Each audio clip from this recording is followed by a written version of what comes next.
we've been exposing enemies that live in our heart.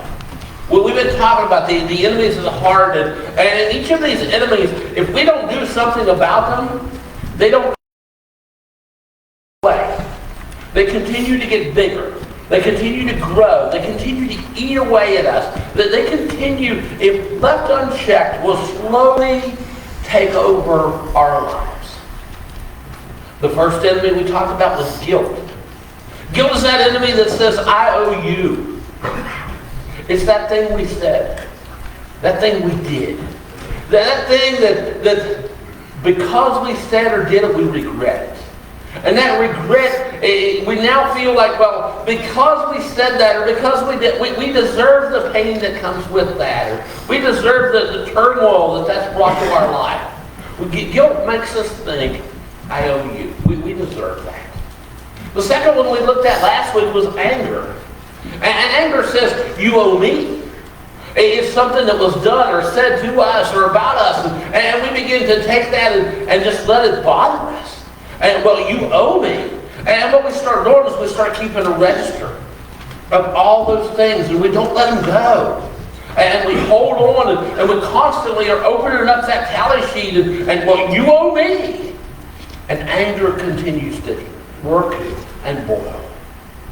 This week, we're going to meet another enemy. This one is especially dangerous. The reason it is because most folks don't think they struggle with it. If I were to ask you before this series, how many of you have ever felt guilt? Everybody would raise their hand. If I said, how many have ever been angry? Everybody would raise their hand. But for this one, most of you would say, well, I don't struggle with that. That one doesn't bother me. Because guilt is obvious. Anger is obvious. But the enemy we're going to talk about today hides. It buries itself down in deep. It's the enemy that whispers, you owe me. I deserve this. I've worked hard for this. I should have more than this. I need to be happy. The enemy that we're going to talk about today is greed. And what makes greed so deceptive is it rarely announces itself. Most greedy people don't think they're greedy. They don't. If I would ask you, how many of you are greedy this morning? Some of you are, well, I am. But most of us know. Yeah, we've experienced guilt, we've experienced anger, but greed, no, that's not us. But you know, Jesus talked about greed. He talked about that enemy consistently. In Luke chapter 12, he tells a story that exposes greed perfectly. So let's read that together. Luke chapter 12, we're going to start in verse 13. It says, someone in the crowd said to him, Teacher, tell my brother to give me my share of the inheritance that our father left us. Jesus said to him, Who appointed me to be your judge or to divide your inheritance? He told the people, Be careful to guard yourself from every kind of greed. Life is not about having a lot of material possessions. Then he used this illustration. He said, A rich man had land that produced good crops.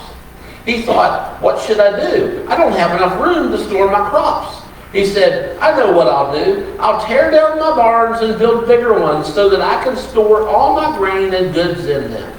Then I'll say to myself, you've stored up a lot of good things for years to come. Take life easy, eat, drink, and enjoy yourself.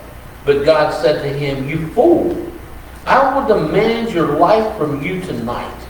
Now, who will get what you've accumulated?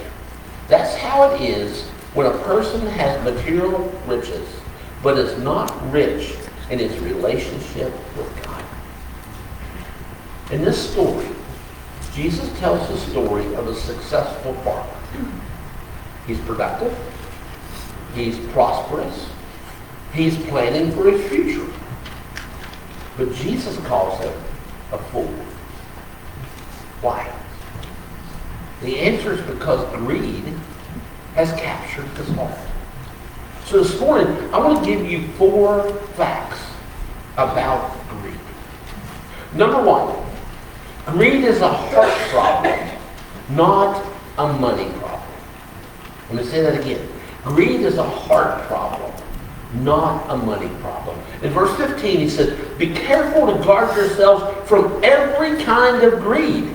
Now, notice that. Every kind of greed. Some of your translations will say all kinds of greed. And the reason is, greed